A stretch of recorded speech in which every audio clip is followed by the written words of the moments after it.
القصة باختصار: تدور الأحداث حول شاب يدعى داي يعمل في موقع تصوير. بعد انتهاء التصوير يبقى وحده في مسبح عميق جدا حوالي 6 أمتار. يغفو قليلا، وعندما يستيقظ يكتشف أن منسوب الماء بدأ ينخفض تدريجيا.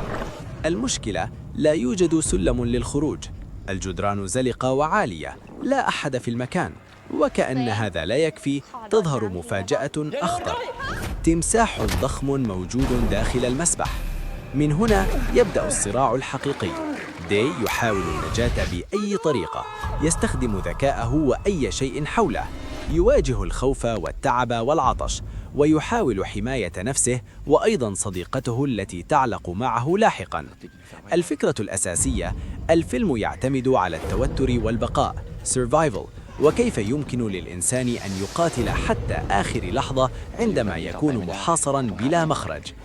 ليش الفيلم مميز؟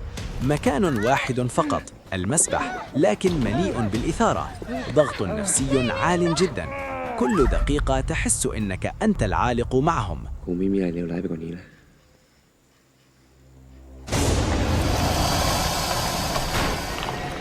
สัตว์